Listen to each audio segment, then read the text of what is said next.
ಅಮೃತಜ್ಞಾನ ವಾಹಿನಿಯ ಎಲ್ಲಾ ವೀಕ್ಷಕರಿಗೂ ಆದರದ ಸ್ವಾಗತ. ಈ ದಿನದಂದು ಜನ್ಮದಿನ ಹಾಗೂ ಮದುವೆಯ ವಾರ್ಷಿಕೋತ್ಸವ ಆಚರಿಸಿಕೊಳ್ಳುತ್ತಿರುವ ವೀಕ್ಷಕರೆಲ್ಲರಿಗೂ ಹಾರ್ದಿಕ ಶುಭಾಶಯಗಳು. ಇಂದಿನ ಪಂಚಾಂಗ ಪರಾಭವನಾಮ ಸಂವತ್ಸರ ದಕ್ಷಿಣಾಯಣ ವರ್ಷ ಋತು ಶ್ರಾವಣ ಮಾಸ ಶುಕ್ಲಪಕ್ಷ 28 ಆಗಸ್ಟ್ 2026 ಶುಕ್ರವಾರ ಭಾರ್ಗವವಾಸರ. ಸೂರ್ಯೋದಯ ಬೆಳಗ್ಗೆ 6:13, ಸೂರ್ಯಾಸ್ತ ರಾತ್ರಿ 6:44, ಚಂದ್ರೋದಯ ಸಂಜೆ 6:47. ಚಂದ್ರಾಸ್ತವಿಲ್ಲ. ಇಂದಿನ ತಿಥಿ ಪೌರ್ಣಿಮಾ ಬೆಳಗ್ಗೆ 8:59 ನಂತರ ಪ್ರತಿಪದ. ಯೋಗ ಅತಿಗಂಡ ಬೆಳಗ್ಗೆ 7:28 ನಂತರ ಸುಕರ್ಮ ನಕ್ಷತ್ರ. ಶತಭಿಷ ರಾತ್ರಿ 3:54 ಆಗಸ್ಟ್ 29 ನಂತರ ಪೂರ್ವ ಭಾದ್ರಪದ.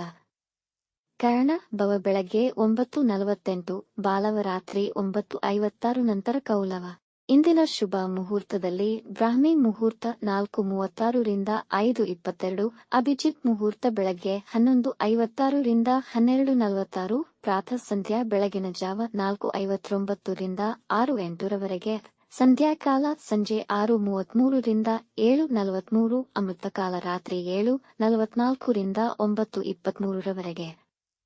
ಅಶುಭ ಗಳಿಗೆಗಳಲ್ಲಿ ರಾಹುಕಾಲ ಬೆಳಗ್ಗೆ 10:48 ರಿಂದ 12:21, ಯಮಗಂಡ ಕಾಲ ಮಧ್ಯಾಹ್ನ 3:27 ರಿಂದ 5:00, ವರ್ಜ್ಯಕಾಲ ಬೆಳಗ್ಗೆ 9:45 ರಿಂದ 11:24, ದುರ್ಮುಹೂರ್ತ ಬೆಳಗ್ಗೆ 8:37 ರಿಂದ 9:27 ನಂತರ ಮಧ್ಯಾಹ್ನ 12:46 ರಿಂದ 1:35.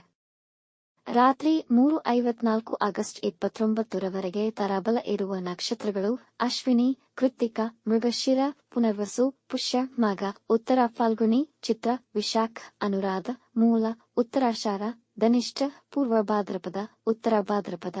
ಮಾರನೆಯ ದಿನ ಮುಂಜಾನೆಯವರೆಗೂ ತಾರಾಬಲ ಇರುವ ನಕ್ಷತ್ರಗಳು ಭರಣಿ, ರೋಹಿಣಿ, ಆರ್ದ್ರ, ಪುಷ್ಯ, ಆಶ್ಲೇಷ, ಪೂರ್ವ ಫಾಲ್ಗುಣಿ, ಹಸ್ತ, ಸ್ವಾತಿ, ಅನುರಾಧ, ಜ್ಯೇಷ್ಠ, ಪೂರ್ವಾಷಾಢ, ಶ್ರವಣ, ಶತಭಿಷ, ಉತ್ತರ ಭಾದ್ರಪದ, ರೇವತಿ. ಮಾರನೆಯ ದಿನ ಮುಂಜಾನೆಯವರೆಗೆ ಚಂದ್ರಬಲ ಇರುವ ರಾಶಿಗಳು ಮೇಷ, ವೃಷಭ, ಸಿಂಹ, ಕನ್ಯಾ, ಧನು, ಕುಂಭ. ಚಂದ್ರಗ್ರಹಣದ ಮಾಹಿತಿ. ಆಗಸ್ಟ್ 28, 2026 ರಂದು ಸಂಭವಿಸುವ ಚಂದ್ರಗ್ರಹಣ ಜ್ಯೋತಿಷ್ಯ ಶಾಸ್ತ್ರೀಯವಾಗಿ ಮಹತ್ವದ್ದಾಗಿದೆ. ವೈದಿಕ ಜ್ಯೋತಿಷ್ಯ ಪರಿಭಾಷೆಯಲ್ಲಿ ಗ್ರಹಣವು ಕುಂಭ ರಾಶಿ ಮತ್ತು ಶತಭಿಷ ನಕ್ಷತ್ರದಲ್ಲಿ ಸಂಭವಿಸುತ್ತದೆ ಎಂದು ತಿಳಿಸಲಾಗಿದೆ. ರಾಹು ಕೂಡ ಗ್ರಹಣ ಅಕ್ಷದ ಮೇಲೆ ಪ್ರಭಾವ ಬೀರುತ್ತಾನೆ. ಖಗೋಳಶಾಸ್ತ್ರೀಯವಾಗಿ ಇದು ಆಳವಾದ ಭಾಗಶಃ ಚಂದ್ರಗ್ರಹಣ. ಗ್ರಹಣದ ಸಮಯದಲ್ಲಿ ಚಂದ್ರನು ದಿಗಂತದ ಕೆಳಗೆ ಇರುವುದರಿಂದ ಇದು ಭಾರತದಿಂದ ಗೋಚರಿಸುವುದಿಲ್ಲ. ಪರಿಣಾಮವಾಗಿ ಭಾರತದಲ್ಲಿ ಗ್ರಹಣದ ಸೂತಕ ಅನ್ವಯಿಸುವುದಿಲ್ಲ. ಆದರೂ ಗರ್ಭಿಣಿ ಸ್ತ್ರೀಯರು ಮನೆಯಲ್ಲೇ ಉಳಿಯುವುದು ಸೂಕ್ತ. ಹೊಲಿಯುವುದು, ಹೆಚ್ಚುವುದು ಮತ್ತು ಹರಿತವಾದ ವಸ್ತುಗಳಿಂದ ದೂರವಿರಿ. ಚಂದ್ರಗ್ರಹಣ ಆಗಸ್ಟ್ 28, 2026 ರಂದು ಸಂಭವಿಸುತ್ತದೆ.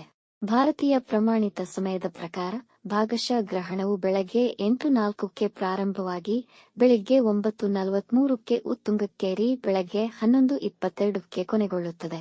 ಹೊರಗಿನ ಪೆನಂಬ್ರಲ್ ಹಂತವು ಬೆಳಗ್ಗೆ 6:53 ರಿಂದ ಮಧ್ಯಾಹ್ನ 12:31 ನಡೆಯುತ್ತದೆ. ಚಂದ್ರಗ್ರಹಣ ಕಾಣಸಿಗುವ ಪ್ರದೇಶಗಳು ಯುರೋಪ್, ಏಷ್ಯಾದ ಪಶ್ಚಿಮ, ಆಫ್ರಿಕಾ, ಉತ್ತರ ಅಮೆರಿಕ, ದಕ್ಷಿಣ ಅಮೆರಿಕ, ಪೆಸಿಫಿಕ್, ಅಟ್ಲಾಂಟಿಕ್, ಇಂಡಿಯನ್ ಸಮುದ್ರ, ಅಂಟಾರ್ಕ್ಟಿಕಾ. ಚಂದ್ರಗ್ರಹಣದ ಪ್ರಭಾವ 12 ರಾಶಿಗಳ ಮೇಲೆ ಹೇಗಿದೆ ತಿಳಿಯೋಣ. ಮೇಷರಾಶಿ. ಈ ರಾಶಿಯ 12ನೇ ಮನೆಯಲ್ಲಿ ಗ್ರಹಣ ನಡೆಯುತ್ತದೆ. ಲಾಭಗಳು, ಸ್ನೇಹಿತರು, ಮಹತ್ವಾಕಾಂಕ್ಷೆಗಳನ್ನು ಸೂಚಿಸುತ್ತದೆ. ಸಂಪರ್ಕಗಳ ಮೂಲಕ ಹೊಸ ಅವಕಾಶಗಳು ಉದ್ಭವಿಸಬಹುದು. ಹಳೆಯ ಸಂಪರ್ಕದಿಂದ ಲಾಭ ಸಿಗಬಹುದು. ಆದರೆ ಅವಾಸ್ತವಿಕ ನಿರೀಕ್ಷೆಗಳನ್ನು ತಪ್ಪಿಸಿ ಹಳೆಯ ಸ್ನೇಹ ಅಥವಾ ಸಂಘಗಳು ಬದಲಾಗಬಹುದು. ವೃಷಭ ರಾಶಿ. ಈ ರಾಶಿಯ 10ನೇ ಮನೆಯಲ್ಲಿ ಗ್ರಹಣ ನಡೆಯುತ್ತದೆ. ವೃತ್ತಿ ಮತ್ತು ಸ್ಥಾನಮಾನ. ವೃತ್ತಿ ಜೀವನದ ಒತ್ತಡ ಹೆಚ್ಚಾಗಬಹುದು. ಉದ್ಯೋಗ ಮತ್ತು ವೃತ್ತಿಯಲ್ಲಿ ಪ್ರಮುಖ ತಿರುವುಗಳಿರುವ ಸಂಭವವಿದೆ. ಮೇಲಧಿಕಾರಿಗಳೊಂದಿಗೆ ಹಾಗೂ ಪ್ರಮುಖ ನಿರ್ಧಾರಗಳು ಮತ್ತು ವೃತ್ತಿಪರ ಸಂವಹನದಲ್ಲಿ ಜಾಗರೂಕರಾಗಿರಿ. ಹೊಸ ಜವಾಬ್ದಾರಿ ಅಥವಾ ಕೆಲಸದ ದಿಕ್ಕು ಬದಲಾಗುವ ಸಾಧ್ಯತೆಯಿದೆ. ಮಿಥುನ ರಾಶಿ. ಈ ರಾಶಿಯ 9ನೇ ಮನೆಯಲ್ಲಿ ಗ್ರಹಣ ನಡೆಯುತ್ತಿದ್ದು ಅದೃಷ್ಟ, ದೂರ ಪ್ರಯಾಣ, ಕಲಿಕೆ, ನಂಬಿಕೆಗಳು, ಧಾರ್ಮಿಕ ವಿಚಾರ, ಉನ್ನತ ಶಿಕ್ಷಣ ಅಥವಾ ದೀರ್ಘ ದೂರ ಯೋಜನೆಗಳನ್ನು ಮರುಮೌಲ್ಯಮಾಪನ ಮಾಡುವ ಅವಧಿ. ಹೊಸ ನಿರ್ಧಾರಕ್ಕೆ ಧಾವಿಸುವ ಬದಲು ಹಳೆಯ ನಿರ್ಧಾರವನ್ನು ಸರಿಪಡಿಸಲು ಒಳ್ಳೆಯದು.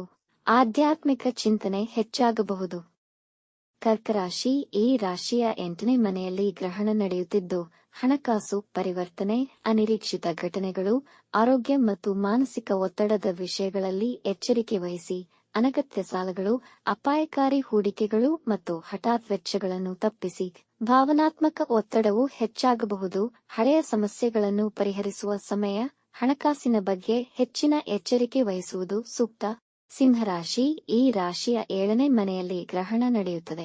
ಮದುವೆ, ದಾಂಪತ್ಯ ಮತ್ತು ಪಾಲುದಾರಿಕೆಗಳು ಮತ್ತು ವ್ಯವಹಾರ ಸಂಬಂಧಗಳಲ್ಲಿ ತಾಳ್ಮೆ ವಹಿಸುವುದರ ಜೊತೆಗೆ ಮಹತ್ವದ ಬದಲಾವಣೆ ಕಾಣಬಹುದು. ಸಂಗಾತಿಯೊಂದಿಗೆ ವಾದಗಳನ್ನು ತಪ್ಪಿಸಿ ಮತ್ತು ಕೋಪದಲ್ಲಿ ಪ್ರಮುಖ ಸಂಬಂಧದ ನಿರ್ಧಾರಗಳನ್ನು ತೆಗೆದುಕೊಳ್ಳಬೇಡಿ. ಮಾತುಕತೆಯಲ್ಲಿ ತಾಳ್ಮೆ ಅಗತ್ಯವಿದೆ. ಕನ್ಯಾ ರಾಶಿ, ಈ ರಾಶಿಯ 6ನೇ ಮನೆಯಲ್ಲಿ ಗ್ರಹಣ ನಡೆಯುತ್ತದೆ. ಆರೋಗ್ಯ ಮತ್ತು ದೈನಂದಿನ ಕೆಲಸ, ದಿನಚರಿ, ಸಾಲ, ಸ್ಪರ್ಧೆ, ಕೆಲಸದ ಹೊರೆ ಮತ್ತು ಭಾವನಾತ್ಮಕ ವಿಚಾರಗಳ ಸಮತೋಲನಕ್ಕೆ ಗಮನ ಕೊಡಿ. ಅತಿಯಾಗಿ ಯೋಚಿಸುವುದನ್ನು ತಪ್ಪಿಸಿ ಮತ್ತು ಸಾಕಷ್ಟು ವಿಶ್ರಾಂತಿ ಪಡೆಯಿರಿ. ಶತ್ರು ಹಾಗೂ ಸ್ಪರ್ಧಿಗಳ ಮೇಲೆ ಮೇಲುಗೈ ಸಾಧಿಸುವ ಅವಕಾಶವೂ ಇದೆ. ತುಲಾ ರಾಶಿ, ಈ ರಾಶಿಯ 5ನೇ ಮನೆಯಲ್ಲಿ ಗ್ರಹಣ ನಡೆಯುತ್ತಿದ್ದು ಮಕ್ಕಳು, ಸೃಜನಶೀಲತೆ, ವಿದ್ಯಾಭ್ಯಾಸ, ಪ್ರೀತಿ, ಪ್ರಣಯ, ಭಾವನಾತ್ಮಕ ಏರಿಳಿತಗಳು, ಸಂಬಂಧಗಳು ಅಥವಾ ಸೃಜನಶೀಲ ಯೋಜನೆಗಳ ಮೇಲೆ ಪರಿಣಾಮ ಬೀರಬಹುದು. ತಕ್ಷಣದ ಫಲಿತಾಂಶಗಳನ್ನು ಹುಡುಕುವ ಬದಲು ನೀವು ನಿಜವಾಗಿಯೂ ಏನು ಬಯಸುತ್ತೀರಿ ಎಂಬುದನ್ನು ಪುನರ್ವಿಮರ್ಶಿಸಲು ಉತ್ತಮ ಅವಧಿ. ಹೂಡಿಕೆ ವಿಚಾರಗಳಲ್ಲಿ ಏರಿಳಿತವಿರುವ ಕಾರಣ ಊಹಾತ್ಮಕ ಹೂಡಿಕೆಯಲ್ಲಿ ಎಚ್ಚರಿಕೆ ವಹಿಸಿ. ವೃಶ್ಚಿಕ ರಾಶಿ, ಈ ರಾಶಿಯ 4ನೇ ಮನೆಯಲ್ಲಿ ಗ್ರಹಣ ನಡೆಯುತ್ತಿದ್ದು ವಾಹನ, ಮನೆ, ತಾಯಿ ಮತ್ತು ಕುಟುಂಬ ವಿಷಯಗಳಿಗೆ ಗಮನ ನೀಡಬೇಕಾಗಬಹುದು. ಆಸ್ತಿ, ಮನೆ ದುರಸ್ತಿ ಅಥವಾ ಕುಟುಂಬ ಚರ್ಚೆಗಳನ್ನು ತಾಳ್ಮೆಯಿಂದ ನಿರ್ವಹಿಸಬೇಕು ಹಾಗೂ ಇದಕ್ಕೆ ಸಂಬಂಧಿಸಿದ ವಿಷಯಗಳಲ್ಲಿ ಬದಲಾವಣೆ ಕಾಣಸಿಗಬಹುದು. ಮನೆ ಬದಲಾವಣೆ ಅಥವಾ ನವೀಕರಣದ ಯೋಚನೆ ಬರಬಹುದು. ಧನುರಾಶಿ, ಈ ರಾಶಿಯ 3ನೇ ಮನೆಯಲ್ಲಿ ಗ್ರಹಣ ನಡೆಯುತ್ತಿದ್ದು ಸಂವಹನ, ಪ್ರಯಾಣ ಮತ್ತು ಮಾತು, ಸಂದೇಶಗಳು ಮತ್ತು ಪ್ರಮುಖ ದಾಖಲೆಗಳೊಂದಿಗೆ ವಿಶೇಷವಾಗಿ ಜಾಗರೂಕರಾಗಿರಿ.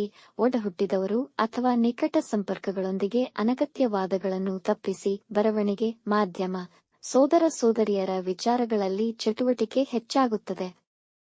ಹೊಸ ಪ್ರಯತ್ನಕ್ಕೆ ಉತ್ತಮ ಸಮಯ. ಮಕರ ರಾಶಿ, ಈ ರಾಶಿಯ 2ನೇ ಮನೆಯಲ್ಲಿ ಗ್ರಹಣ ನಡೆಯುತ್ತಿದ್ದು ಹಣಕಾಸು, ಕುಟುಂಬ ಮತ್ತು ಮಾತಿನ ಮೇಲೆ ನಿಗಾ ಇರಿಸಿ.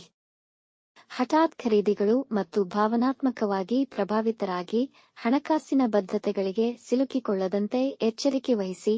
ಅನಗತ್ಯ ಖರ್ಚು ಹಾಗೂ ಕುಟುಂಬದವರೊಡನೆ ಕಠಿಣ ಮಾತುಗಳನ್ನು ತಪ್ಪಿಸುವುದು ಉತ್ತಮ. ಕುಂಭರಾಶಿ, ಈ ರಾಶಿಯಲ್ಲೇ ಅಂದರೆ ಜನ್ಮದಲ್ಲಿ ಗ್ರಹಣ ನಡೆಯುತ್ತಿದ್ದು ಸ್ವಯಂ ಗ್ರಹಣವು ಕುಂಭದಲ್ಲಿ ಬೀಳುವುದರಿಂದ ಭಾವನೆಗಳು, ಆತ್ಮವಿಶ್ವಾಸ ಮತ್ತು ಸಂಬಂಧಗಳು ಮರುಮೌಲ್ಯಮಾಪನದ ಅವಧಿಗೆ ಒಳಗಾಗಬಹುದು. ಹಠಾತ್ ನಿರ್ಧಾರಗಳನ್ನು ತಪ್ಪಿಸಿ. ಅತ್ಯಂತ ನೇರ ಪರಿಣಾಮ ಬೀರುವ ರಾಶಿ ಮನಸ್ಸು, ಆರೋಗ್ಯ. ವೈಯಕ್ತಿಕ ನಿರ್ಧಾರಗಳ ಮತ್ತು ಜೀವನದ ದಿಕ್ಕಿನಲ್ಲಿ ಬದಲಾವಣೆಯ ಅನುಭವವಾಗಬಹುದು. ಆತುರದ ನಿರ್ಧಾರ ಬೇಡ. ಮೀನರಾಶಿ, ಈ ರಾಶಿಯ 12ನೇ ಮನೆಯಲ್ಲಿ ಗ್ರಹಣ ನಡೆಯುತ್ತಿದ್ದು ವೆಚ್ಚಗಳು, ಆರೋಗ್ಯ, ಮಾನಸಿಕ ಶಾಂತಿ ಮತ್ತು ಹಣಕಾಸನ್ನು ರಕ್ಷಿಸುವ ಕಡೆ ಗಮನವಹಿಸಿ. ಅನಿರೀಕ್ಷಿತ ವೆಚ್ಚಗಳು ಅಥವಾ ಭಾವನಾತ್ಮಕ ಆಯಾಸ ಸಾಧ್ಯತೆಯಿದೆ. ವಿಶ್ರಾಂತಿ, ಆಧ್ಯಾತ್ಮಿಕತೆ ಮತ್ತು ಅಪೂರ್ಣ ವಿಷಯಗಳನ್ನು ಪೂರ್ಣಗೊಳಿಸುವತ್ತ ಗಮನಹರಿಸಿ. ನಿದ್ರೆ, ವಿದೇಶಯಾತ್ರೆ, ಏಕಾಂತ ಮತ್ತು ಆಧ್ಯಾತ್ಮಿಕ ವಿಚಾರಗಳಲ್ಲಿ ಗಮನ ಕೊಡಿ. ಅನಗತ್ಯ ಖರ್ಚು ತಪ್ಪಿಸಿ. ವಿಶ್ರಾಂತಿಗೆ ಆದ್ಯತೆ ನೀಡಿ. ಕುಂಭ, ಸಿಂಹ, ಮಕರ, ಕರ್ಕಾಟಕ ಮತ್ತು ಮೀನ ರಾಶಿಗಳಿಗೆ ಈ ಗ್ರಹಣದ ಪರಿಣಾಮ ಹೆಚ್ಚು ಗಮನಾರ್ಹವಾಗಬಹುದು ಎಂದು ಜ್ಯೋತಿಷ್ಯ ವ್ಯಾಖ್ಯಾನಗಳಲ್ಲಿ ತಿಳಿಸಿದೆ. ವೀಕ್ಷಿಸಿದ ಎಲ್ಲರಿಗೂ ಧನ್ಯವಾದಗಳು. ಮಾಹಿತಿ ಇಷ್ಟವಾದಲ್ಲಿ ನಮ್ಮ ಚಾನೆಲ್ ಅನ್ನು ಸಬ್ಸ್ಕ್ರೈಬ್ ಮಾಡಿ, ಲೈಕ್ ಮಾಡಿ, ಶೇರ್ ಮಾಡಿ. ತಪ್ಪದೇ ಬೆಲ್ ಐಕಾನ್ ಪ್ರೆಸ್ ಮಾಡಿ.